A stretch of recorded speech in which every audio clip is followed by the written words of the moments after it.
नमस्कार। आर के Maurya commerce classes में आपका स्वागत है। इस वीडियो के माध्यम से शुरुआत कर रहे हैं मटेरियल कॉस्ट कंट्रोल चैप्टर। आपको हमारे साथ अपनी कॉपी में लिख लेना है मटेरियल कॉस्ट कंट्रोल।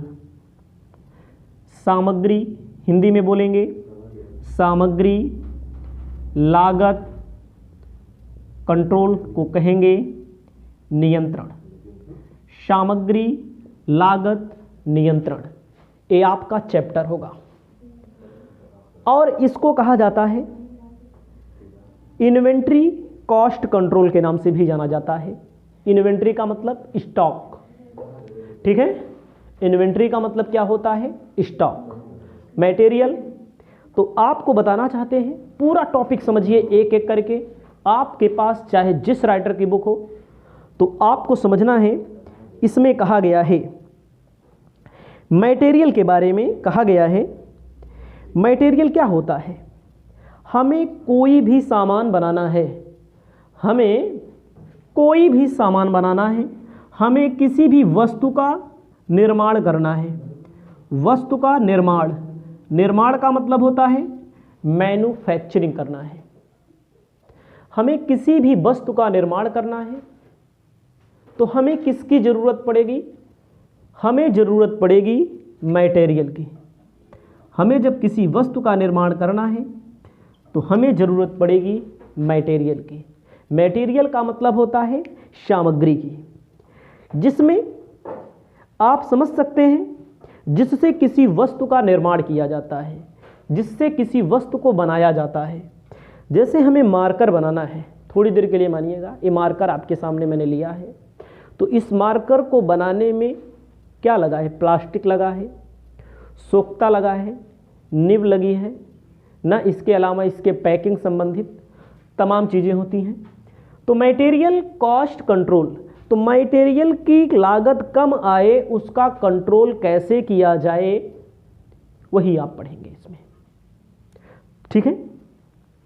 तो आप समझ सकते हैं, आप मटेरियल में रॉ मटेरियल शामिल किया जाएगा। रॉ मतलब होता है कच्चा माल।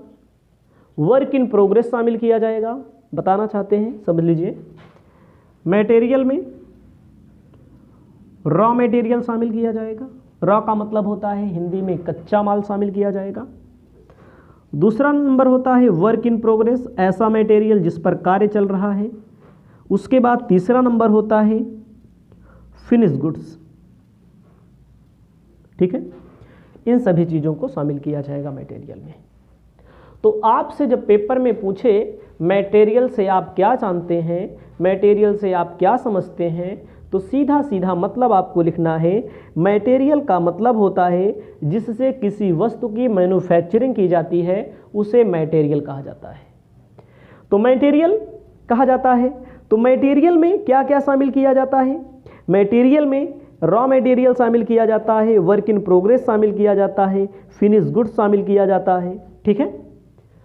तो आपको अब लिखना है काइंड्स ऑफ मटेरियल। आपकी बुक में इंग्लिश में दिया गया है, इंग्लिश में आप लिख सकते हैं, हिंदी में दिया गया है, हिंदी में लिख सकते हैं। इसमें ज़्यादा कुछ है नहीं। तो आपको अब आगे ध्यान देना है। मटेरियल कॉस्ट कंट्रोल में आपको बताना चाहते हैं मटेरियल कितने टाइप्स का होता है। तो आपको अपनी कॉपी में लिखना है kinds of material of material. इसे कहा जाता है सामग्री के प्रकार। और बहुत ही महत्वपूर्ण है, जो स्टूडेंट पेपर देने जाएंगे कॉस्ट अकाउंट में, वहाँ पर यहाँ से क्वेश्चन 100% पूछा जाएगा। जैसे मटेरियल में क्या शामिल किया जाएगा? मटेरियल में सबसे पहले आपको लिखना है रॉ मटेरियल। सबसे पहले मिलना है रॉ मटेरियल को हिंदी में कहते हैं कच्चा माल। अच्छा बताओ रॉ मटेरियल किसे कहा जाता है? रॉ मटेरियल का मतलब होता है जैसे हमें कोई सामान बनाना है, तो हमें कोई सामान बनाना है, रॉ मटेरियल जो रहता है वो केवल उनके लिए प्रयोग में आता है जो किसी सामान की मैन्युफैक्चरिंग करते हैं। जैसे हमें कपड़ा बनाना है, कपड़ा ना, तो जो हम मटेरियल हमें शर्ट बनाना है, तो जो हम मटेरियल खरीद के लाएंगे उसे कहा जाएगा रॉ मटेरियल, हमारे लिए रॉ मटेरियल होगा। और हमारे लिए पक्का मटेरियल कब हो जाएगा? जब शर्ट बन करके तैयार हो जाएगा तो पक्का मटेरियल हो जाएगा। तो रॉ मटेरियल दो प्रकार का होता है। रॉ मटेरियल कितने प्रकार का होता है? दो प्रकार का होता है। पहला प्रकार होता है डायरेक्ट मटेरियल, हिंदी में कहते हैं प्रत्यक्ष सामग्री। हिंदी में क्या कहते हैं? प्रत्यक्ष सामग्री। दूसरा नंबर होता है इनडायरेक्ट मटेरियल, जिसे कहा जाता है हिंदी में अप्रत्यक्ष सामग्री। आपको जानकारी होनी चाहिए मटेरियल कितने प्रकार का होता है। मटेरियल में सबसे पहले रॉ मटेरियल, रॉ मटेरियल में डायरेक्ट मटेरियल और इनडायरेक्ट मटेरियल। आप जब पेपर देने जाएंगे या आप जब क्वेश्चन न्यूमेरिकल क्वेश्चन सॉल्व करेंगे तो आपके लिए बहुत ज़्यादा ज़रूरी है रॉ मटेरियल के बारे में जान लेना है। ठीक है, रॉ मटेरियल में डायरेक्ट किसे कहते हैं, इनडायरेक्ट किसे कहते हैं? हमारे पास बुक है, इसमें कहा गया है, बुक के हिसाब से भी बताएंगे, हम अपने हिसाब से भी बताएंगे। प्रत्यक्ष सामग्री से आशय यानी कि डायरेक्ट मटेरियल में मतलब होता है जब किसी वस्तु को हम लोग बनाते हैं जिसे हम आसानी से पहचान सके, जो मूल हो, उसे डायरेक्ट मटेरियल कहा जाता है। समझिए हमारी बात। जैसे चेयर, चेयर मतलब कुर्सी। समझिए, चेयर का मतलब क्या होता है? हिंदी में कहते हैं कुर्सी। कुर्सी अगर देखा जाए लकड़ी वाली कुर्सी, तो में डायरेक्ट मटेरियल क्या होगा? लकड़ी होगा कि नहीं? अगर आप चेयर की कुर्सी देखते हैं, लकड़ी की कुर्सी देखते हैं, तो उसमें सबसे पहले कील नहीं पहचानते आप, कहते हैं लकड़ी वाली कुर्सी। तो जो लकड़ी होगा वो क्या होगा? Direct material. ठीक है, जिसे आसानी से पहचाना जा सके। जैसे कोई मशीन लगी हुई है, कोई मशीन है, मशीन को आप जब देखेंगे तो आपके दिमाग में सबसे पहला प्लास्टिक वाला नहीं आएगा, सबसे पहला आएगा लोहा ना। लोहा, लोहा क्या होगा? Direct material. हम देखो शर्ट पहने हैं, आप भी शर्ट पहने हैं, कपड़ा पहने हैं, शर्ट बनता होगा। सबसे पहले अगर आप किसी का कपड़ा देखते हैं तो बटन का रंग नहीं देखते हैं। जो हम पहचानते हैं, किससे पहचानेंगे? बटन के रंग से नहीं पहचानेंगे, धागे के रंग से नहीं पहचानेंगे, किससे पहचानते हैं? शर्ट, शर्ट में जो कपड़ा लगा है ये डायरेक्ट मटेरियल है ना। समझिएगा, जहां पर कुर्सी बनती है वहां पर लकड़ी, जहां पर तख्त बनता है, मेज बनती है, वहां पर लकड़ी क्या होगा? डायरेक्ट मटेरियल होगा। जहां पर कोई मशीन लगी हुई है तो वहां डायरेक्ट मटेरियल क्या होगा? लोहा होगा। जहां पर मैंने बताया कपड़ा बनता होगा, कपड़ा शर्ट बनता होगा, तो वहां पर डायरेक्ट मटेरियल क्या होता है? कपड़ा। और अपने हिसाब से बना लो। प्लास्टिक की कुर्सी बनती होगी तो प्लास्टिक का कपड़ा, वो प्लास्टिक डायरेक्ट मटेरियल। अब हमारे शब्दों में सुनिए आगे हम क्या कहना चाहते हैं। जब आप पेपर में लिखेंगे तो पेपर में जिस डायरेक्ट मटेरियल, वो मटेरियल होगा जिसमें कॉस्ट को अगर लगाया जाएगा, लागत को लगाया जाएगा। अगर हमें प्रोडक्शन बढ़ाना है, समझिएगा डायरेक्ट क्या है? अगर हमें प्रोडक्शन बढ़ाना है, प्रोडक्शन का मतलब होता है एक शर्ट अगर हमें बनानी है, एक शर्ट, तो कई मीटर कपड़ा लगेगा? 2 मीटर। 2 शर्ट बनानी है तो कितना कपड़ा लगेगा? 4 मीटर। 3 शर्ट बनानी है तो कितना कपड़ा लगेगा? 6 मीटर। प्रोडक्शन इंक्रीज करने से, प्रोडक्शन को बढ़ाने से कॉस्ट भी बढ़ती जाए, उसे बोला जाता है डायरेक्ट मटेरियल। 2 चीज मैंने आपको बता दिया। एक मैंने आपको बताया किताब के लिए, किताब है तो हमें डायरेक्ट मटेरियल क्या होगी? बुक है हमारे पास, तो इसके लिए डायरेक्ट मटेरियल होगा कागज ना, डायरेक्ट मटेरियल होगा कागज। अगर हमारे पास मशीन है तो डायरेक्ट मटेरियल लोहा, जो आपको आसानी से दिखाई दे। चेयर है तो चेयर अगर लकड़ी की है तो लकड़ी, प्लास्टिक की है तो प्लास्टिक। शर्ट के लिए कपड़ा, तो आप समझिएगा थोड़ी देर के लिए। शर्ट का मैंने एग्जांपल दिया, एक शर्ट बनाएंगे तो 2 मीटर लगेगा कपड़ा, 2 शर्ट बनाएंगे तो 4 मीटर लगेगा, 3 शर्ट बनाएंगे 6 मीटर लगेगा। इसी प्रकार चाहे चेयर से संबंधित एग्जांपल ले लीजिए, चाहे मशीन से रिलेटेड एग्जांपल ले लीजिए, चाहे किसी प्रोडक्ट से, जहां पर प्रोडक्ट के प्रोडक्शन को बढ़ाया जाएगा, ऐसे ऊपर की ओर ना बढ़ाया जाएगा, तो उधर तरफ से कॉस्ट भी बढ़ेगी। एक शर्ट बनाना है 2 मीटर कपड़ा लगेगा, 2 मीटर हो सकता है 200 कपड़ा हो ना, 2 शर्ट बनाना है तो और कपड़ा लगेगा, पैसा और लगेगा। कॉस्ट के साथ, प्रोडक्शन के साथ साथ जब कॉस्ट बढ़ती जाती है तो उसे क्या कहा जाता है? Direct material. इतना समझ में आ गया होगा, इससे बेहतर और कुछ नहीं समझाया जा सकता। चलो ठीक है। अब आती है बात इनडायरेक्ट मटेरियल। जब कोई भी सामान बनता है, चाहे मशीन बनती हो, चाहे कुर्सी मतलब चेयर बनती हो, चाहे हमारा शर्ट बनता हो, चाहे जो बनता हो, डायरेक्ट मटेरियल लगाए, डायरेक्ट मटेरियल को उसमें इंट्रोड्यूस करने से तैयार नहीं हो पाएगा। कपड़ा के लेके शर्ट कैसे बना लोगे? बिना धागा के बन जाइए भाई।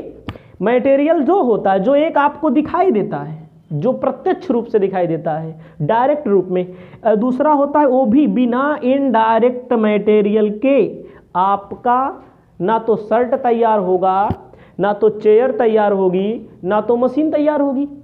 तो इनडायरेक्ट क्या होगा? जैसे जो स्पष्ट रूप से दिखाई ना दे, जैसे हमारा ये शर्ट है, ये में बटन लगी है 1 2 3 4 5 6 जो लगी हो, हम गिनो नहीं है क्या बटन लगी है, ठीक है। जो बटन लगी है इसमें भी पैसा लगेगा, तो क्या बोलेंगे?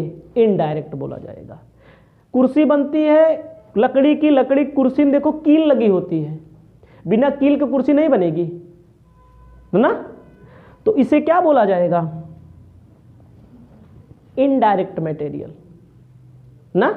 मशीन है, मशीन है, मशीन में भी छोटे मोटे लोहा का अलावा भी सामान लगते हैं, तो क्या बोलते हैं? इनडायरेक्ट मटेरियल ना। समझ में आया? तो एम है क्या है? अगर डायरेक्ट मटेरियल में आप कॉस्ट को लगाओगे, लागत को लगाओगे, डायरेक्ट मटेरियल में अगर आप लागत को लगाओगे तो क्या बनेगा? आपका प्रोडक्शन भी बढ़ेगा। डायरेक्ट मटेरियल में आप अगर लागत लगाओगे तो प्रोडक्शन भी बढ़ेगा, लेकिन इनडायरेक्ट में अगर आप ज़्यादा पैसा खर्च करोगे तो प्रोडक्शन नहीं बढ़ेगा बल्कि कॉस्ट बढ़ जाएगी। इनमें कॉस्ट भी बढ़ेगी, प्रोडक्शन भी बढ़ेगा, और इनमें कॉस्ट बढ़ेगी लेकिन प्रोडक्शन उतना ही रहेगा। कैसे? हमारे पास ये शर्ट है, इस शर्ट में अगर 10 बटन लगी है, 10 लगी होगी, 10 लगी है, तो हम लाओ फैशन के हमारा एक बटन यहाँ लगा दें, एक बटन यहाँ लगा दें, कौन देखो ऐसे बटन लगी रहती है ना। तो बटन की संख्या लगाने से लागत बढ़ती है, ना कि प्रोडक्शन बढ़ता है। जो हल्की हल्की सिलाई किए रहते हैं, शिकायतें भी आती हैं बहुत सारे शर्ट में कि सिलाई हल्की रहती है, कच्चे धागे का उपयोग किया रहता है, कहते हैं ना। तो क्या है, वो क्या करते हैं भाई, अगर इसमें बटन ज़्यादा लगा दें तो इसका प्रोडक्शन तो बढ़ेगा नहीं, अगर इसमें धागा बहुत ज़्यादा लगा दें तब भी प्रोडक्शन नहीं बढ़ेगा। तभी देखो जेब नहीं रखते, बहुत कम लगाते हैं, और जेब वाला आता तो उसमें महंगा भी मिलता है। अब आप बात आगे आइए, चलिए ठीक है। लकड़ी में, कुर्सी में आइए, कुर्सी में अगर एक कुर्सी में 20 कील लगती है बनवाने के लिए, अगर 40 कील लगा दें तो कुर्सी की संख्या बढ़े? एक के कुर्सी में 40 कील लगा दें तो कुर्सी की संख्या नहीं बढ़ेगी। अगर आप समझिए एक शर्ट में 10 बटन लगती है, हम 20 लगा दें तो लागत बढ़ जाएगी, लेकिन शर्ट एकट रहेगी। वो बात की बात है, महंगी बिकेगी, बिकने की बात नहीं हो रही है अभी केवल लागत की बात हो रही है, कॉस्ट की बात हो रही है। अब बात आगे आइए, एक कुर्सी में अगर 20 कील लगती है, 20 कील, अगर उसी कुर्सी में 40 कील लगा दिया जाए तो लागत बढ़ेगी? बिल्कुल बढ़ेगी ना, लागत नहीं बढ़ेगी भाई। 20 कील का दाम कम रहेगा, लागत बढ़ेगी, लेकिन कुर्सियाँ एकट रहेगी। वही डायरेक्ट में अगर आप बढ़ाएंगे तो डायरेक्ट में बढ़ता है। मशीन में भी यही कहानी है। कुछ ऐसी चीज़ें होती हैं अगर उसमें ज़्यादा सजावट कर दी जाए तो लागत बढ़ जाएगी, लेकिन मशीन एकट रहेगी। तो कहने का मतलब डायरेक्ट मटेरियल बता दिया मैंने, इनडायरेक्ट इनमें कॉस्ट इंक्रीज करने से प्रोडक्शन भी इंक्रीज होगा, लागत बढ़ाने से उत्पादन भी बढ़ेगा। इनमें लागत बढ़ाने से उत्पादन नहीं बढ़ेगा। पेपर में पूछा जाता है, आपका दायित्व है कि आप तैयार कर लेंगे। मैंने बोल दिया है, आप अपनी भाषा में, अपनी लैंग्वेज में, हिंदी में चाहे हिंदी में, इंग्लिश में चाहे इंग्लिश में लिख सकते हैं। आगे बात आती है material of work in progress. Heading लिखिएगा, अगली हेडिंग होगी, ये पहला है, अभी दूसरा है।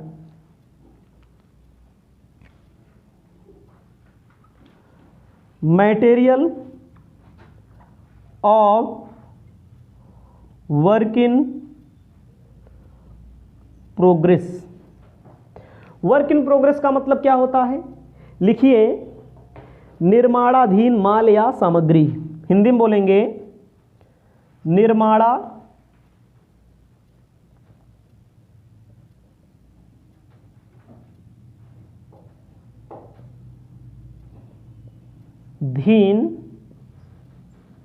माल या सामग्री। इसे बोलेंगे कि ऐसा मटेरियल जिस पर काम चल रहा है। जैसे आप सड़क से गुजरते होंगे, जहाँ सड़क आपको दिखती होगी, सड़क से गुजरिए, जहाँ सड़क आपको दिखती होगी बन रही है, कोई ब्रिज, कोई पुल बन रहा है, कोई रेलवे स्टेशन पर काम लगा है, तो वहाँ लाल लाल पट्टी बांधे रहते हैं, वर्क इन प्रोग्रेस लिखा रहता है ना। वर्क इन प्रोग्रेस का मतलब होता है जिस पर अभी काम चल रहा है, काम पूरा नहीं हुआ है ना, उसे क्या बोला जाता है? निर्माणाधीन। तो यही चीज़ आप फैक्ट्री में आएंगे तो फैक्ट्री में बहुत से ऐसे सामान हैं, जैसे मान लीजिए शर्ट का मैंने एग्जांपल दिया। शर्ट में शर्ट सिल दिया गया है, अभी हमें कॉलर नहीं लगाया गया है। कॉलर जो अलग से लगता है ना, कॉलर अलग से लगता है, बटन अलग से लगती है, इनमें कुछ और होता है कि यहाँ ये अलग से लगता है, इसमें यहाँ जो बटन बंद करने वाला होता है। तो अगर मान लीजिए केवल शर्ट सिला गया है, बटन नहीं लगी है, तो इसे क्या बोला जाएगा? या कॉलर नहीं लगा है तो इसको क्या बोला जाएगा? वर्क इन प्रोग्रेस ना, जिस पर कार्य चल रहा है। चेयर बन गई है, उसका पेंटिंग नहीं की गई है, तो उसे क्या बोला जाएगा? वर्क इन प्रोग्रेस, जिस पर काम अभी चल रहा है ना। तो इसको तो आप अपने आप लिख लेंगे। अगली बात आती है मटेरियल ऑफ फिनिश गुड्स।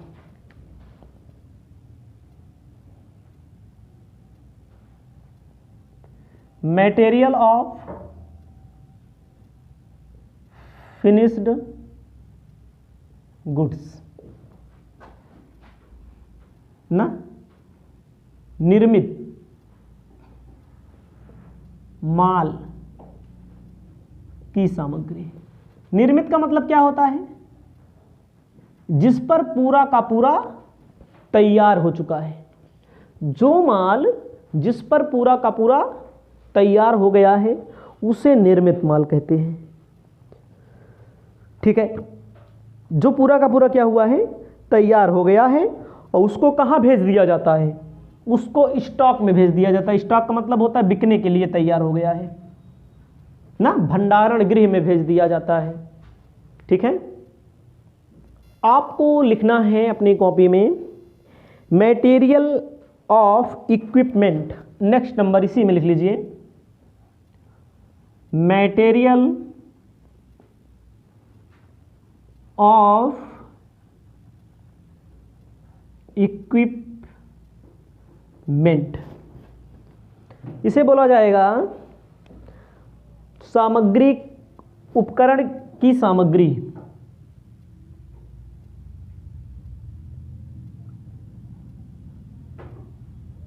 एक मतलब क्या होता है?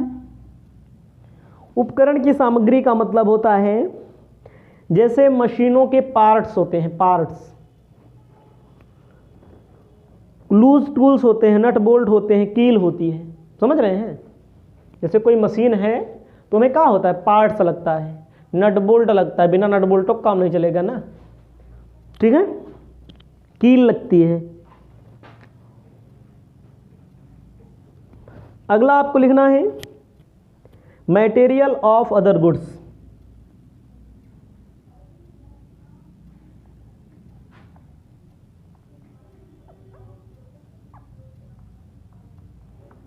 मटेरियल ऑफ अदर गुड्स में लिखना है माल की सामग्री।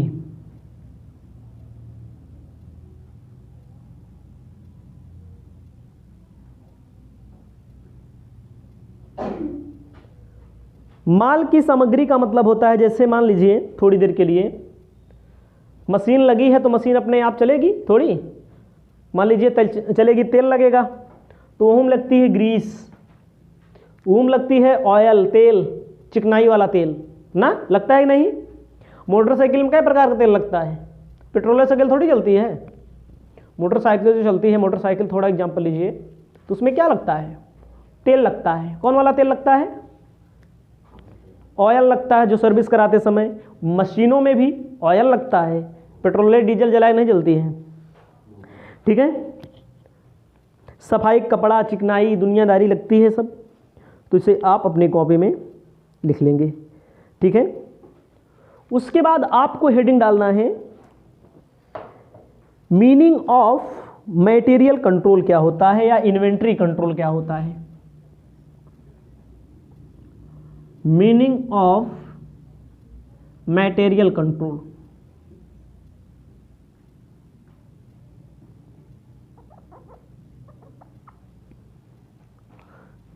सामग्री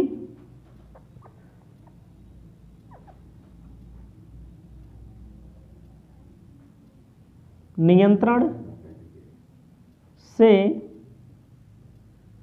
आशय। इसका मतलब क्या होता है? सामग्री नियंत्रण से आशय। ध्यान दीजिएगा, मटेरियल कंट्रोल का मतलब होता है, सीधी सीधी बात है, कंट्रोल का मतलब नियंत्रण करना होता है। कंट्रोल का मतलब क्या होता है? नियंत्रण करो, कंट्रोल करो। कंट्रोल का मतलब होता है कोई भी फैक्ट्री है, कोई भी कारखाना है, कितनी मात्रा में मटेरियल मंगाया जाए, समझ रहे हैं? कितनी मात्रा में स्टॉक में रखा जाए, कितना न्यूनतम होना चाहिए, मिनिमम होना चाहिए, कितना मैक्सिमम होना चाहिए, जिसे हम कहते हैं material, meaning of material control. अच्छा बताओ, आप खुद समझिए, आपके पास फैक्ट्री है तो क्या इकट्ठे मटेरियल खूब मंगा लेंगे? मटेरियल कंट्रोल का मतलब होता है क्या कमी रहेगा। मटेरियल कंट्रोल का मतलब होता है कि मटेरियल ऐसा होना चाहिए, जहां पर मटेरियल ऐसा होना चाहिए, कैसा होना चाहिए? ना तो कम हो ना तो ज़्यादा हो। अगर कम हो जाता है तो उसका कंट्रोल कैसे किया जाएगा, मतलब कहाँ से लाया जाएगा? ज़्यादा हो जाता है तब कैसे किया जाएगा, जिसे हम लोग कहते हैं मटेरियल कंट्रोल। समझ रहे हैं? अगर हमारे पास फैक्ट्री है शर्ट बनाने की, मैंने शर्ट का एग्जांपल दिया, या आपके पास है, तो कितनी मात्रा में कपड़ा लाया जाएगा, कितनी मात्रा में, मान लीजिए कुर्सी बनाने वाली कंपनी हमारी फैक्ट्री है, तो कितनी मात्रा में लकड़ी होगी भाई, और जगह तो भी पैसा इन्वेस्ट करना पड़ता है, जिसे कहा जाता है मीनिंग ऑफ मटेरियल कंट्रोल, सामग्री नियंत्रण से आशय। समझ में आया छोटू? तो आप इसे अपनी सुविधा के अनुसार लिख लेंगे। आपको लिखना है object of material control. Heading लिखिए, ऑब्जेक्ट का मतलब होता है उद्देश्य। Object of material control. सामग्री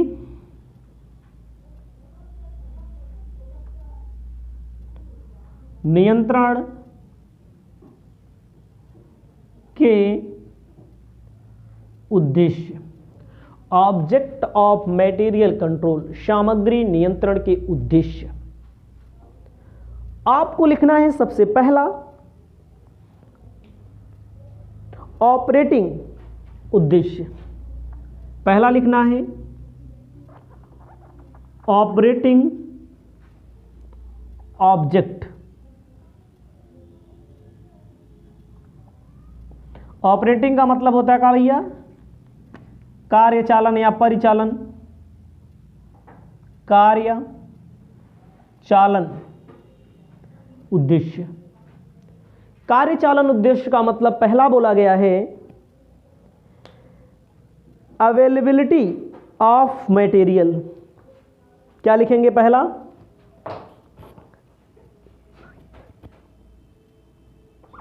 ऐसे लिख लीजिए,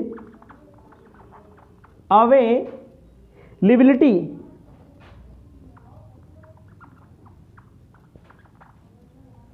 ऑफ मटेरियल, सामग्री की उपलब्धता।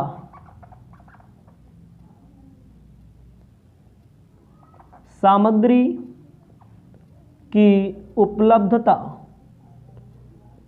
आपको समझना है ऑब्जेक्ट ऑफ मटेरियल कंट्रोल का मतलब होता है सामग्री नियंत्रण के उद्देश्य का मतलब होता है ऑपरेटिंग ऑब्जेक्ट। पहले ऑपरेटिंग का मतलब होता है जो हमारा कारखाना चल रहा है, जो हमारा व्यवसाय चल रहा है, जो हमारा प्रोडक्शन चल रहा है, उसमें जो कार्य में वर्क से संबंधित है उसका उद्देश्य बताया जा रहा है।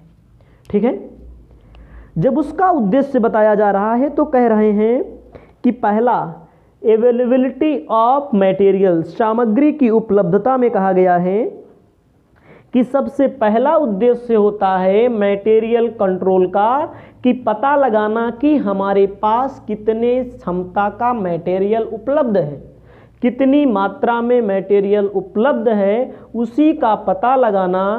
ठीक है भाई, ना तो कम होना चाहिए ना तो ज़्यादा होना चाहिए, यह पहला उद्देश्य है। ठीक है, दूसरा नंबर होता है अवॉइडेंस। ठीक है, ऑफ मटेरियल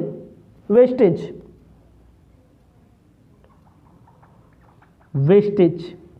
हिंदी में बोलेंगे क्षय को रोकना।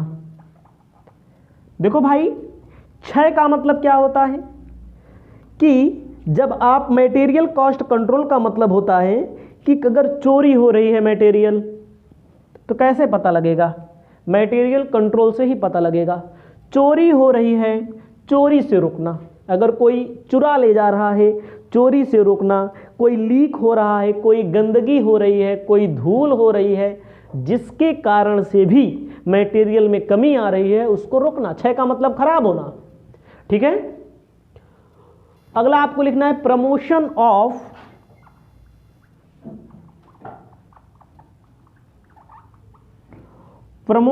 Of manufacturing efficiency. Manufacturing efficiency Hindi में बोला जाएगा निर्माणी कुशलता को प्रोत्साहन। निर्माणी कुशलता को प्रोत्साहन। समझिएगा, प्रमोशन जैसे कहा गया है मटेरियल कंट्रोल से क्या मालूम होता है? मटेरियल कंट्रोल रहेगा, आपको सही समय पर उचित समय पर मटेरियल के बारे में जानकारी होगी। भाई कम है कि ज़्यादा है, कि कहीं चोरी तो नहीं हो रहा है, कितना उपलब्ध है ना। तो आप उसी के आधार पे, उसी के बेस पे कार्य को अच्छे से करवाएंगे। फैक्ट्री अपने काम को अच्छी तरह से करवाने के लिए सक्षम होगी। ठीक है। बेटर सर्विस टू कस्टमर, अगला लिखिएगा better service to customer. Better service to customer कहा गया है ग्राहकों को अच्छी सेवा। अगर आप यानी कि मटेरियल मैन्युफैक्चरिंग जब हो रहा है, मटेरियल मैन्युफैक्चरिंग जब हो रहा है तो बेटर सर्विस देंगे आप। अगर आपका कंट्रोलिंग पावर अच्छा रहेगा, अगर आपका उचित मात्रा में स्टॉक रहेगा, पता लगा मान लीजिए अगर आप कंट्रोल नहीं कर रहे हैं, पता लगा कस्टमर आवे लौट जाए तो ना, तो इससे क्या होगा, कस्टमर को अच्छी सेवा देंगे जब आपके पास क्या रहेगा, मटेरियल कॉस्ट कंट्रोल का उद्देश्य ही होता है। आगे है, आगे हम आपको बता रहे हैं, पहले इतना लिख लेंगे आप। आपको आगे ध्यान देना है, लिखना है इसी के आगे डिटर्मिनेशन डिफरेंट लेवल। आपको लिखना है determination of difference level.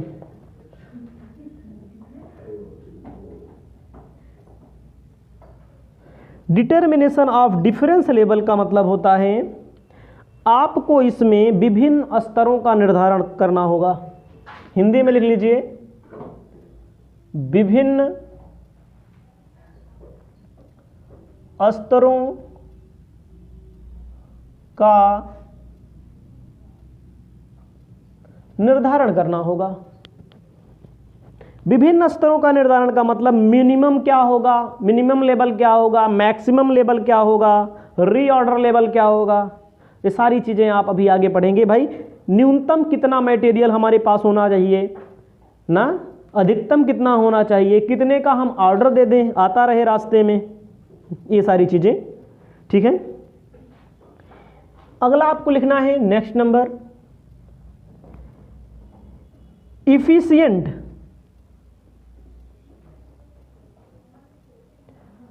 Efficient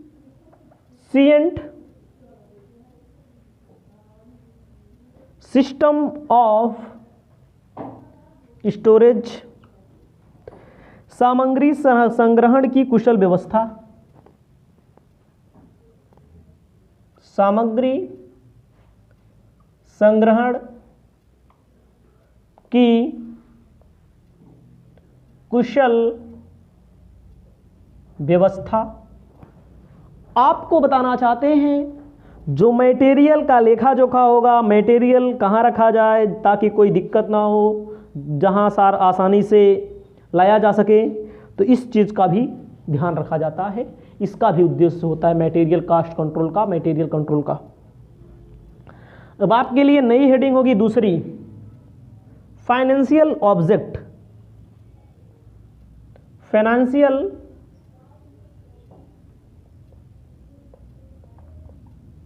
object, वित्तीय उद्देश्य,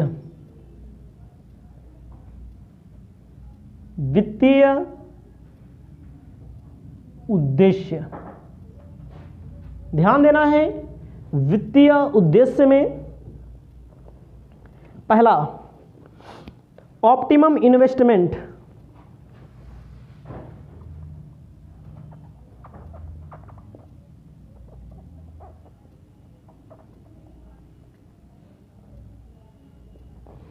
कहा गया है अनुकूलतम विनियोग,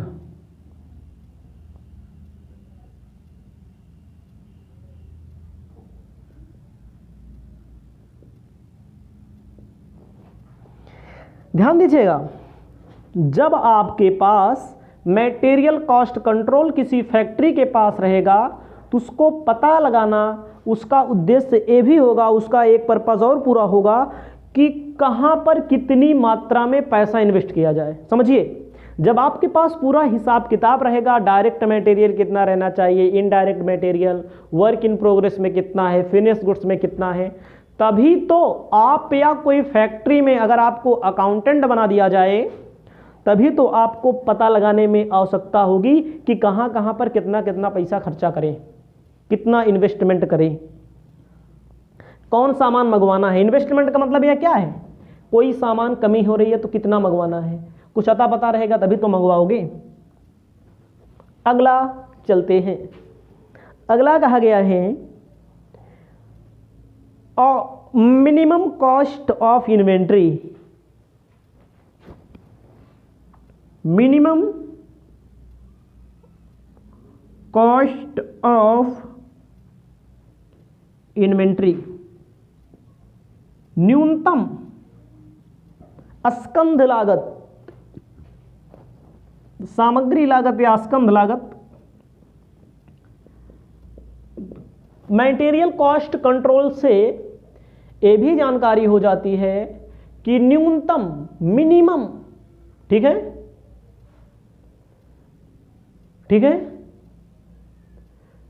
ठीक है, न्यूनतम लागत, ध्यान दीजिएगा, न्यूनतम लागत इसमें ध्यान दिया जाता है। न्यूनतम लागत में भी वस्तु उत्पन्न होती है।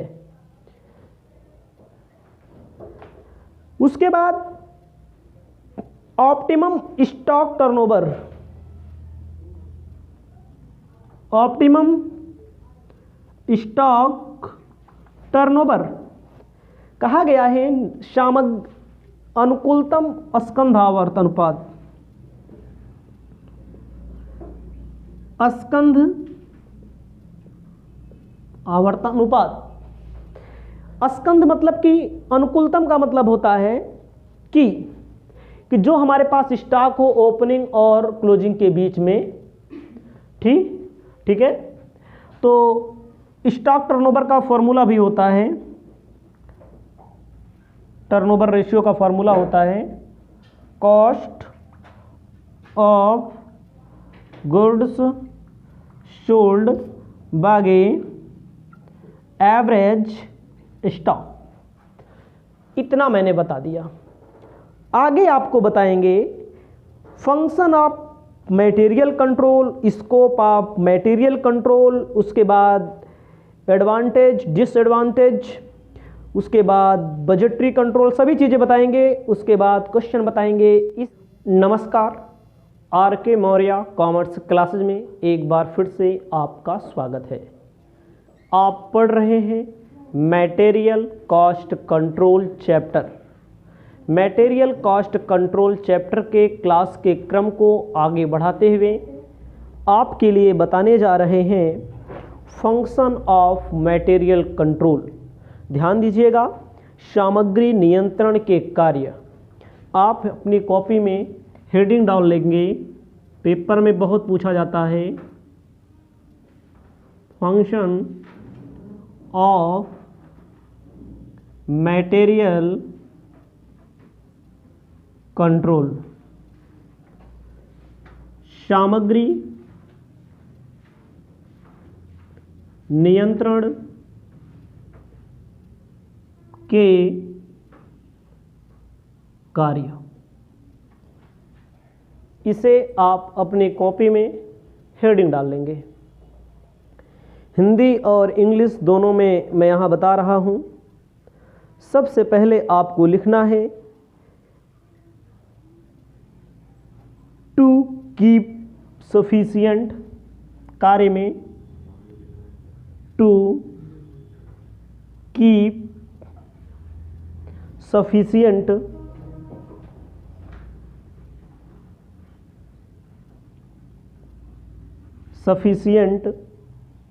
Stock of raw material, stock of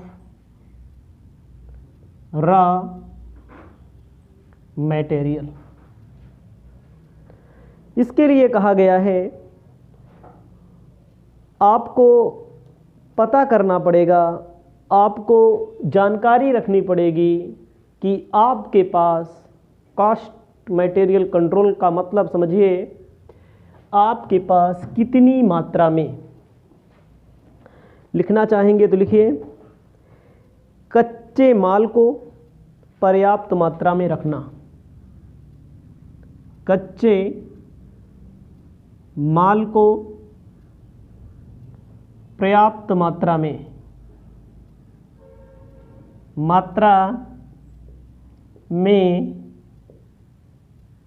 रखना।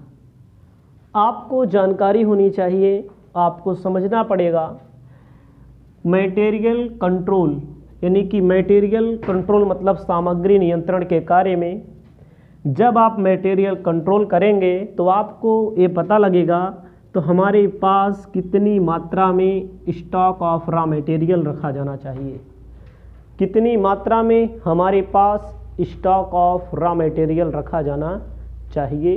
इससे आपको जानकारी मिल जाएगी। एक कार्य होता है कंट्रोल के लिए, कंट्रोल करेंगे आप तो आपको पता लगेगा कितने मात्रा में हमें रखना है। सेकंड नंबर आपको ध्यान देना है मिनिमम इन्वेस्टमेंट, मिनिमम इन्वेस्टमेंट इन मटेरियल। मटेरियल कॉस्ट कंट्रोल का दूसरा कार्य कहता है कम से कम सामग्री में विनियोग,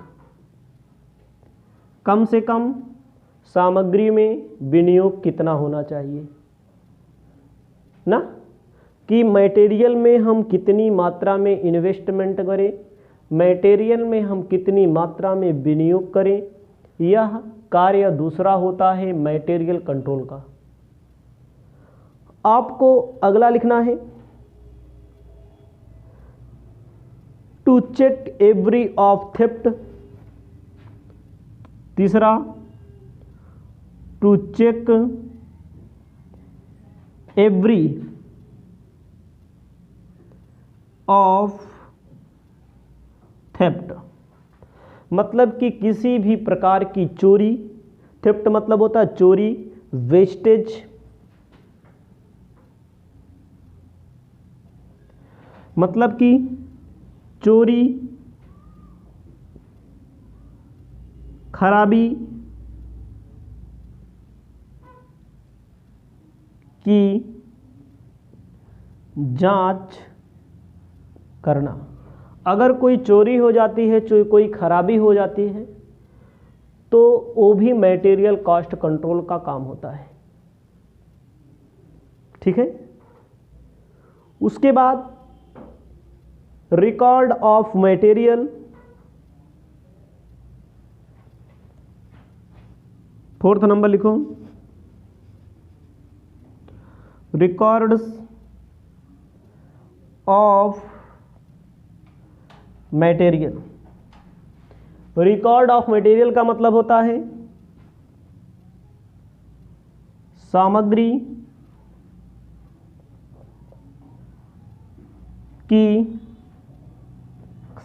का लेखा, जो आपके पास मटेरियल है उसका लेखा किया जाएगा। कहाँ से किया जाएगा? रिकॉर्ड ऑफ मटेरियल, सामग्री का लेखा मटेरियल कॉस्ट कंट्रोल से किया जाएगा। उसके बाद आपको बताना चाहते हैं, कहा गया है transfer of material at right time. Transfer of material at right time, मतलब कि सही समय पर सामग्री का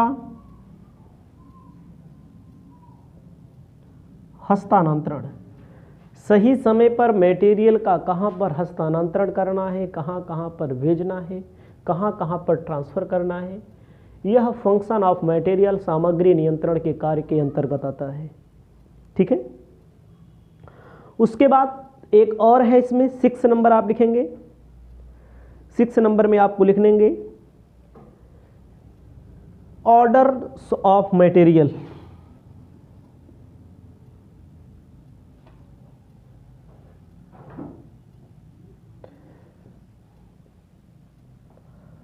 सामग्री का आदेश, मतलब कि जैसे बिजनेस है, व्यवसाय है, कोई फैक्ट्री है जहाँ पर मटेरियल काम होता है, वहाँ पर कितनी मात्रा में आदेश दिया जाएगा, कैसे कब कब कितनी मात्रा में आदेश दिया जाएगा, ऑर्डर दिया जाएगा।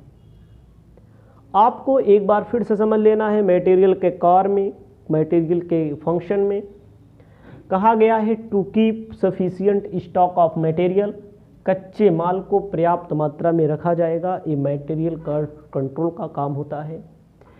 मिनिमम, कम से कम सामग्री का विनियोग, कम से कम मटेरियल पर कितना पैसा इन्वेस्ट किया जाएगा।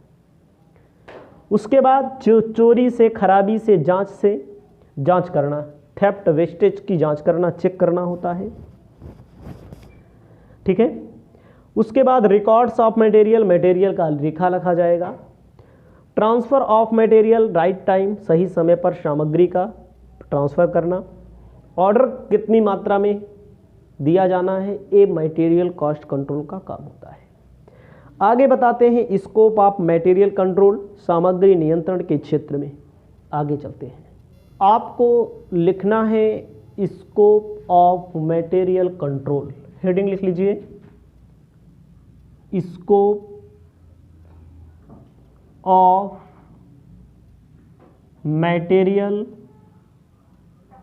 कंट्रोल। ठीक है। इसे लिखना है सामग्री नियंत्रण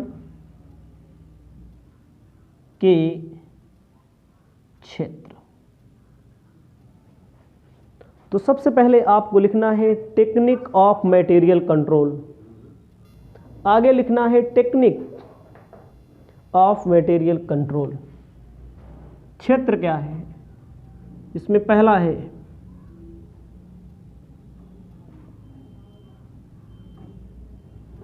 मटेरियल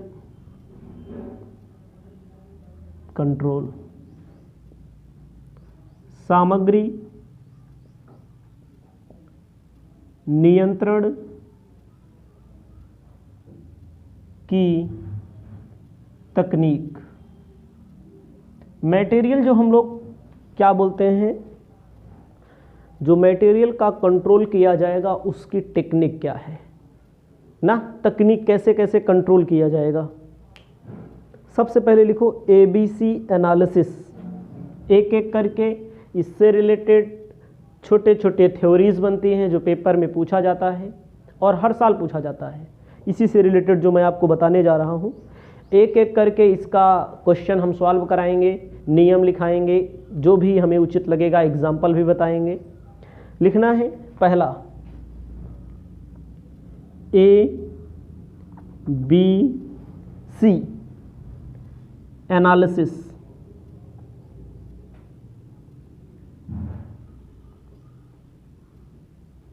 इसे एनालिसिस को ABC विश्लेषण भी कहते हैं।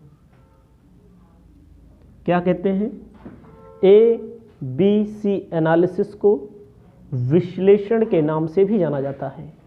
और मैं आपको बताना चाहता हूँ पेपर में भी पूछा जाता है क्वेश्चन छोटा छोटा। और ये भी बताना चाहता हूँ जो बच्चे ध्यान से नहीं पढ़ते, जो इधर उधर पढ़ते हैं, वो लोग लिख भी नहीं पाते हैं। तो एकदम स्पष्ट एवं सटीक बात हम बताएंगे यहाँ पर।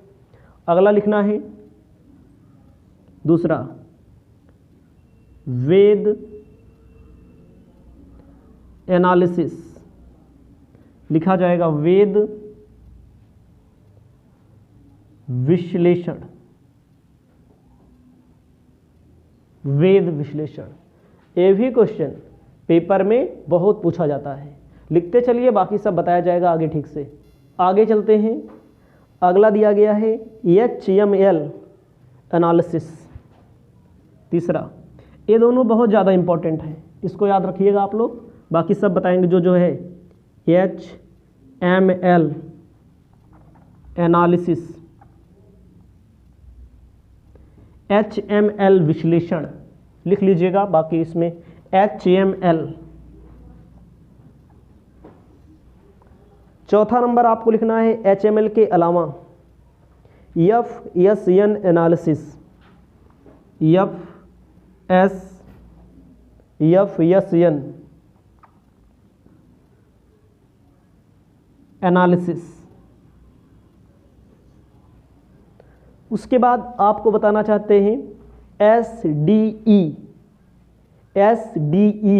एनालिसिस, SDE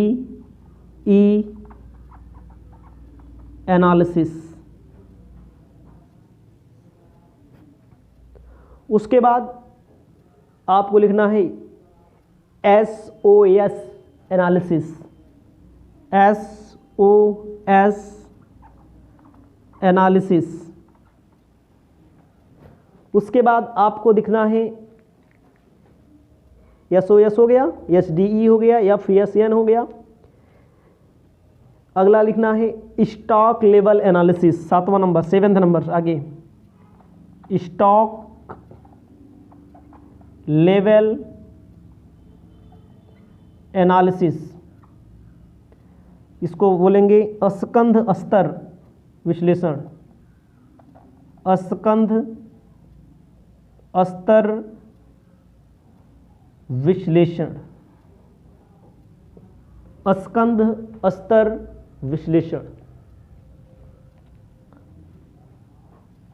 8वां नंबर आपको बताना चाहते हैं economic order quantity analysis,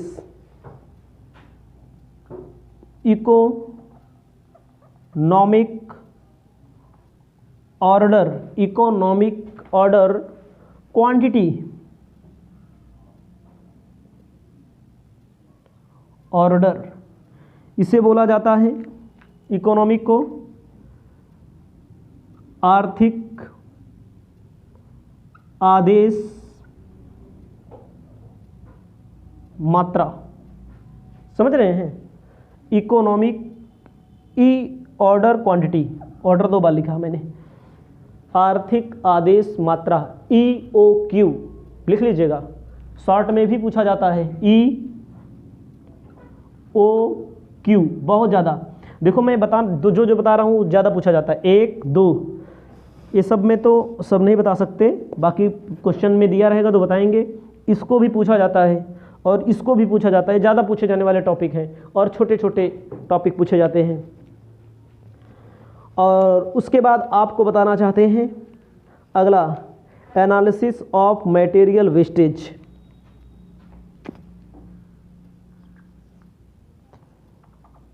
analysis of material wages लिखा जाएगा, एनालिसिस ऑफ मटेरियल वेजेस। तो आपको इसमें लिखना है मटेरियल वेस्टेज, वेस्टेज रहेगा, वेजेज नहीं रहेगा, वेस्टेज। तो इसमें आपको लिखना है आर्थिक आदेश मात्रा हो गया, सामग्री क्षय, हिंदी में कहेंगे सामग्री क्षय विश्लेषण, सामग्री क्षय विश्लेषण। उसके बाद अन्य बहुत सारी तकनीकें हैं, उसको हम आपको बता दे रहे हैं, ठीक है? इतना पहले लिख लीजिए, अदर भी हैं। इन सभी तकनीकों के अलावा अदर से भी व्यवस्था की जाती है। क्या पढ़ रहे हैं आप? इसको देखिएगा, सामग्री क्षेत्र का वो है, मटेरियल कंट्रोल का तकनीक है, मटेरियल को कैसे कंट्रोल किया जाता है, नहीं तो लिख लो उससे बाद मतलब ना निकले। तो आगे चलते हैं, आगे भी है, बहुत सारी है, लेकिन अदर टेक्निक, अन्य तकनीक में आपको लिखना है सबसे पहले अन्य में आपको क्या लिखना है, अन्य में लिखना है just in time inventory system. अन्य में अदर, अन्य में अलग अलग है। Just in time inventory system, just in time inventory system. इसमें आपको लिखना है जस्ट मतलब तुरंत समय पर सामग्री व्यवस्था। समझिएगा, आप क्या पढ़ रहे हैं, तुरंत सामग्री व्यवस्था। समझिएगा, तुरंत अगर आपको सामग्री की जरूरत पड़ जाए तो व्यवस्था कहाँ से करोगे। मटेरियल कॉस्ट कंट्रोल का मतलब यही है। आपको सेकंड लिखना है, इसी में सेकंड है material turnover ratio. Material turnover ratio, सामग्री आवर्त अनुपात। ठीक है, इसको लिख लीजिए। अगला मटेरियल कंट्रोल, तीसरा मटेरियल कंट्रोल, सामग्री नियंत्रण। सामग्री नियंत्रण कैसे किया जाता है। उसके बाद चौथा नंबर आपको ध्यान देना है मटेरियल परचेज, सामग्री कहाँ से खरीदी जाएगी, क्रय। अगला देखना है मटेरियल स्टोरेज ना, मटेरियल स्टोरेज।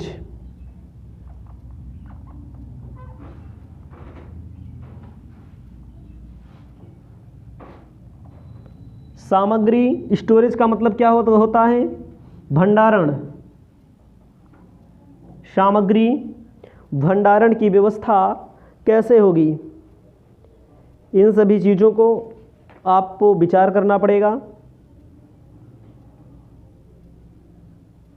उसके बाद material issued, 6 number material issued का मतलब होता है सामग्री का निर्गमन।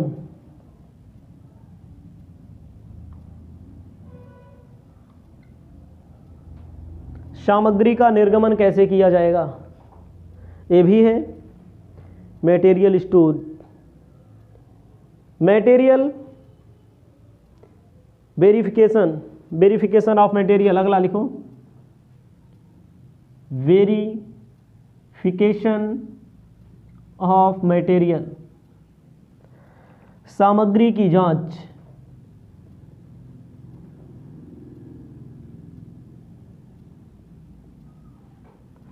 सामग्री की जांच में आपको क्या करना है, सामग्री की जांच में आपको लिखना है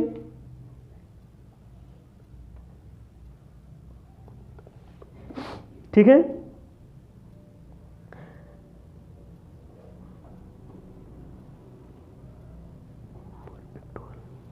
परपेचुअल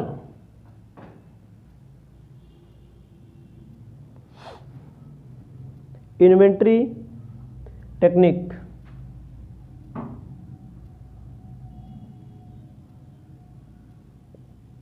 ठीक है, सामग्री के बाद कहा गया है कि आगमन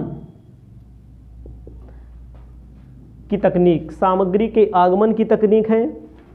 उसके बाद सामयिक गणना तकनीक है, सामयिक पीरियोडिक। पहला लिखो पीरियोडिक इन्वेंट्री टेक्निक। आवधिक सामग्री टेक्निक है, ये सारी चीज़ें हैं। इसे आप अपनी कॉपी में लिख लेंगे।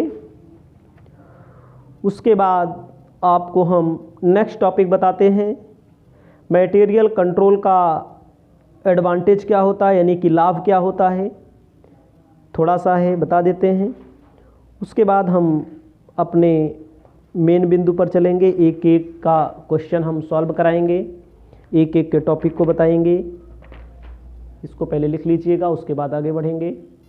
आपको आगे लिखना है advantage of material control. Advantage या इम्पोर्टेंस दोनों होगा, महत्व एवं लाभ ऑफ मटेरियल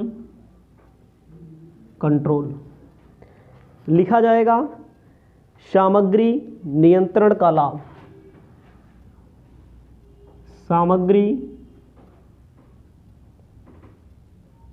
नियंत्रण का लाभ। सामग्री नियंत्रण के लाभ में सबसे पहले आपको लिखना है smooth working of production process. Smooth working of production process.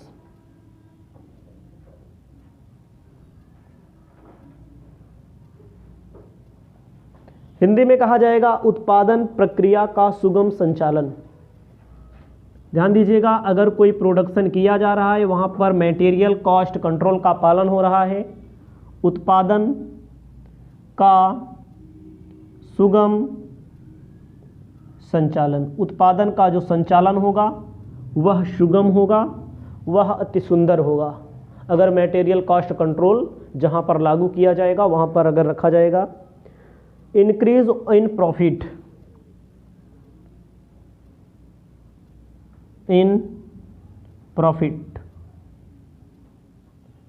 लाभों में वृद्धि। लाभ जो होता है, जो प्रॉफिट होता है, प्रॉफिट में क्या होती है, लगातार वृद्धि होती है। लाभों में क्या होती है, लगातार वृद्धि होती है। उसके बाद मिनिमम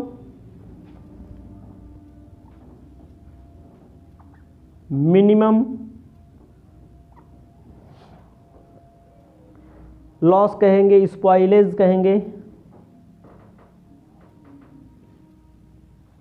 स्पॉइलेज ऑफ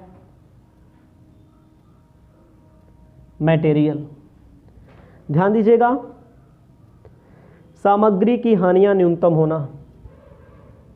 हिंदी में कहेंगे सामग्री की न्यूनतम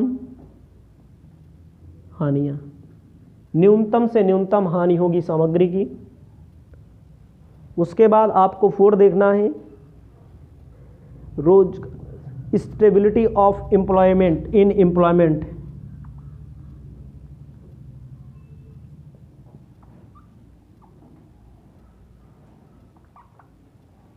इसे कहा जाएगा रोजगार जो होगा, रोजगार में अस्थायित्व होगा। ठीक है, रोजगार में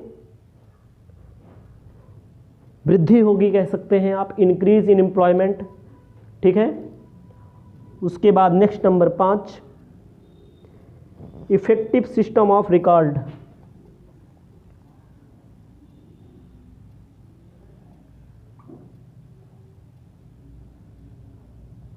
ना लिखा जाएगा लेखे एवं रिकॉर्ड की प्रभावी व्यवस्था। एवं रिकॉर्ड की प्रभावी व्यवस्था। इसे आप अपनी कॉपी में लिख लीजिए। आगे हम आपको नेक्स्ट टॉपिक बताने जा रहे हैं। आप पढ़ रहे हैं मटेरियल कॉस्ट कंट्रोल चैप्टर, सामग्री लागत नियंत्रण चैप्टर। आपको क्लास के क्रम को आगे बढ़ाते हुए बताने जा रहे हैं methods and technique of material control. Heading लिखिए, मेथड्स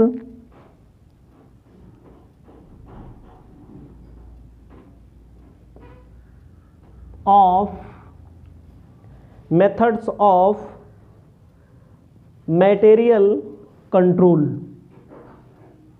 मटेरियल कंट्रोल, इसे हम कह सकते हैं methods of technique of material control, सामग्री नियंत्रण की पद्धति व तकनीक कहते हैं। हिंदी में लिख लीजिए, सामग्री नियंत्रण की पद्धति व तकनीक। टेक्निक चाहे कहो मटेरियल कॉस्ट कंट्रोल की, तो इसमें आपको पहले लिखना है बजटरी टेक्निक। समझिए, बजटरी टेक्निक आता है इसमें। पहला आता है BUD, जिटरी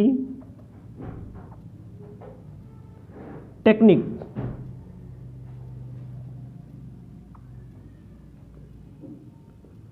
बजटरी नियंत्रण क्या आता है? बजटरी नियंत्रण होता है पहला, बजटरी होता है। दूसरा होता है सेलेक्टिव इन्वेंट्री कंट्रोल टेक्निक। ध्यान दीजिएगा, दूसरा सेलेक्टिव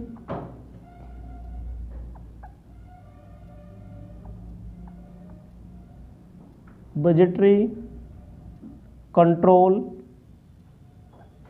टेक्निक। इसे कहा जाता है चुनिंदा सामग्री नियंत्रण तकनीक। चुनिंदा, इसे कहा जाता है चुनिंदा सामग्री नियंत्रण तकनीक, इसे कहा जाता है। उसके बाद आपको बताना चाहते हैं और भी हैं, और में अगला लिखेंगे, दूसरा नंबर हो गया। तीसरा नंबर इकोनॉमिक ऑर्डर क्वांटिटी। तीसरा नंबर लिखिए, इकोनॉमिक ऑर्डर क्वांटिटी। मितव्ययी या आर्थिक बोला जाता है, मितव्ययी आदेश मात्रा। चौथा नंबर आपको ध्यान देना है, चौथा नंबर आपको ध्यान देना है, कहता है technique to determination the various limits level of inventory. लिख लो, लेवल ऑफ इन्वेंट्री, केवल अकेले लिखो, लेवल ऑफ इन्वेंट्री। लेवल का मतलब क्या होता है? लेवल का मतलब होता है स्तर। समझ रहे हैं? स्तर। उसके बाद अगला होता है, अगला दिया गया है 4 नंबर तक हो गया। 5वां नंबर दिया गया है इन्वेंट्री सिस्टम। 5वां दिया गया है inventory system.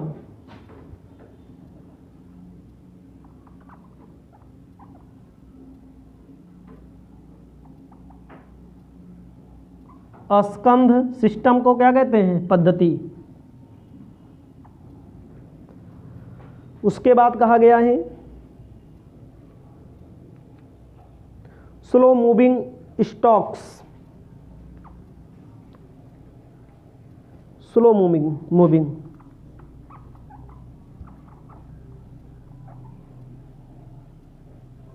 Stock. Slow moving का मतलब क्या होता है? स्टॉक को कम करना।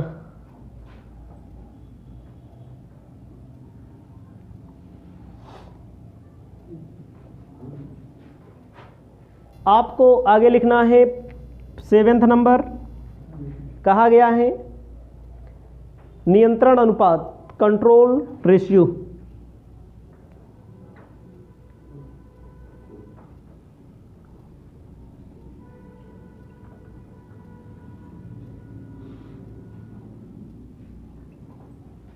नियंत्रण अनुपात इतना। आपको एक एक करके अब समझाते हैं। पहला है बजटरी नियंत्रण, बजटरी कंट्रोल का मतलब क्या होगा? बजटरी कंट्रोल में कहा गया है जो रॉ मटेरियल होता है, जो स्टॉक होता है, उसके क्रय करने की मात्रा, मतलब जितने मात्रा में खरीदा जाएगा उसका बजट बनाया जाता है। समझिएगा, बजटरी, बजट का मतलब क्या होता है? समझिएगा, बजट का मतलब होता है हमारे पास जो पैसा आएगा और जो पैसा खर्चा किया जाएगा उसे कहा जाता है बजट। बजट के अंदर दिखाया जाएगा, बजट के अंदर दिखाया जाएगा कि क्रय करने कितनी मात्रा में परचेज किया जाएगा, ठीक है, और कितनी क्वांटिटी में परचेज किया जाएगा, क्वांटिटी में, और उसकी प्राइस क्या होगी। बजटरी कंट्रोल में यही होगा, ठीक है, और कितने समय के लिए परचेज किया जाएगा उसे बजटरी कंट्रोल कहा जाता है। कितनी क्वांटिटी में परचेज किया जाएगा, क्वांटिटी में, और कितनी प्राइस मतलब रुपए में परचेज किया जाएगा, कितने टाइम के लिए परचेज किया जाएगा, ये चीज़ दिखाया जाता है। उसके बाद कहा जाता है पहला, कंपनी के पास कितना स्टॉक हमेशा रहेगा। भाई जो हम बजट बनाएंगे, कंट्रोल करेंगे, तो कंपनी के पास कितना स्टॉक रहेगा, कंपनी के पास कितना स्टॉक के अलावा हम जब आगे चलते हैं तो आगे आपको क्या बताना है। आगे कहा गया इसमें कितनी मात्रा में परचेज किया जाएगा, कितना खराब हो जाएगा, इस सब का बजट बनाया जाता है। बाजार में कहाँ से वस्तु मंगाई जाएगी, किस मौसम में कितना परचेज किया जाएगा, किस मौसम में कितना खराब होगा, कितना पैसा लगेगा, यही होता है बजट। बजट का मतलब सीधा जान लीजिए, कोई व्यवसाय है, उस व्यवसाय से संबंधित बजट बनाना। भाई हम कॉस्ट में कोई ना कोई सामान निर्माण करेंगे तो उसमें मटेरियल की क्वांटिटी होगी, प्राइस कितने प्राइस में ख़रीदा जाएगा, कितने टाइम में ख़रीदा जाएगा, किस मौसम में किस वस्तु की मांग ज़्यादा होगी, किस मौसम में किस वस्तु की मांग कम होगी, और उसके अलावा कितना ख़राब हो जाएगा, कितना पैसा लगेगा ना, कितने में बेचा जाएगा, ये सब सारी चीज़ें बजटरी कंट्रोल में आती हैं। अगला होता है सेलेक्टिव, चुनिंदा सामग्री नियंत्रण। चुनिंदा सामग्री नियंत्रण पर जब आप पहुँचेंगे तो आपके सामने प्रश्न उठता है, क्या लिखेंगे? चुनिंदा मतलब ABC, इसी के अंदर आता है क्या लिखाया था मैंने, ABC एनालिसिस। ABC एनालिसिस का मतलब क्या होता है वैसे समझ लीजिए, बाकी आगे हम आपको एक एक टॉपिक पर जितने क्वेश्चन मिलेंगे सॉल्व कराएंगे। समझिएगा थोड़ी देर के लिए, वैसे भी समझ लीजिए, लिख भी सकते हैं। ABC का मतलब होता है कोई भी व्यवसाय होगा, कोई भी व्यवसाय का मतलब कोई फैक्ट्री है मान लीजिए, उनमें 3 प्रकार के सामान लगते हैं, A, B, C, 3 कैटेगरी में होता है। कोई भी बिजनेस हो, कोई भी व्यवसाय हो, कोई भी सामान जहाँ बनता हो, उनमें एक कैटेगरी ऐसी होगी, एक कैटेगरी ऐसी होगी जो सबसे ज़्यादा मूल्य की होगी।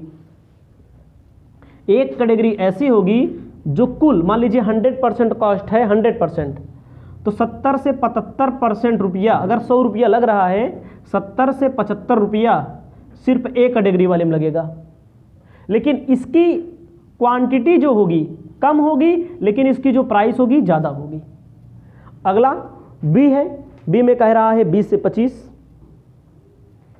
बी में कह रहा है 15 से 20, 15 से 20 और 5 से 10।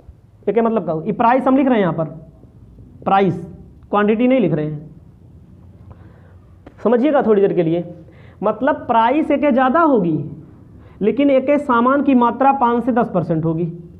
भाई कोई व्यवसाय होगा, आप मान लीजिए थोड़ी देर के लिए किराना मानिए, किराना में कोनो सामान ऐसा होता है इतना रखे रहते हैं बस, जैसे किराने की दुकान में जाइए, इलायची का दाम इतना महंगा है ना, इलायची का 1-2 बोरा रखे रहते हैं लोग, नहीं रखे रहते।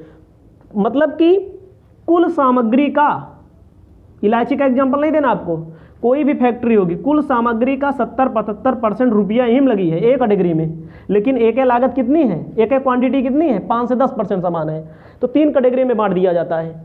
फिर कुछ ऐसा होता है बी कैटेगरी, जैसे बी कैटेगरी है ना, बी कैटेगरी में कहा है 15 से 20%, और 15 से 20% है, लेकिन ए पे जो क्वांटिटी इसकी होती है 20 से 25% होती है।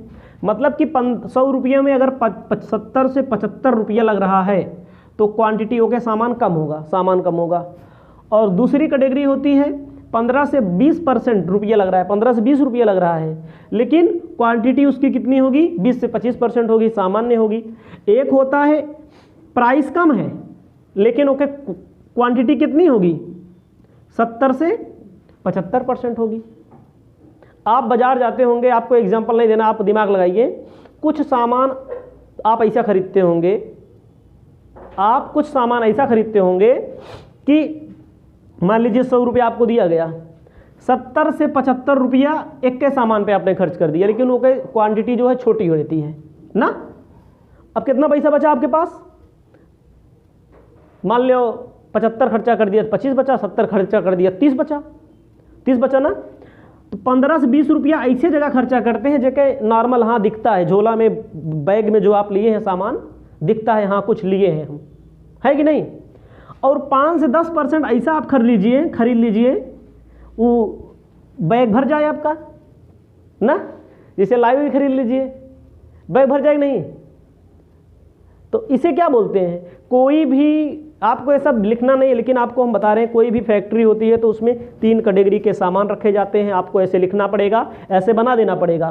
प्राइस जो रहता है 70 से 75%, लेकिन क्वांटिटी मतलब मात्रा जो होती है कम रहती है। फिर 15 से 20% रहता है, और इसका क्वांटिटी 20 से 25% रहती है, और प्राइस जो रहती है 5 से 10%, लेकिन एक ज़्यादा रहता है, ठीक है नहीं, जिसे कहते हैं ABC एनालिसिस। इससे संबंधित हम आपको अब आगे बताएंगे क्वेश्चन जो आपकी बुक्स में दिए हुए हैं, एक एक क्वेश्चन बताएंगे, जो उचित समझेंगे हम आपको समझाएंगे। जैसे आपकी बुक में जो क्वेश्चन दिया गया है, पहले क्वेश्चन से हम आपको नेक्स्ट क्लास में उपलब्ध करा रहे हैं, ठीक है। इसे आप अपनी कॉपी में इतना तैयार कर लेंगे, ये आपकी जिम्मेदारी बनती है। नमस्कार।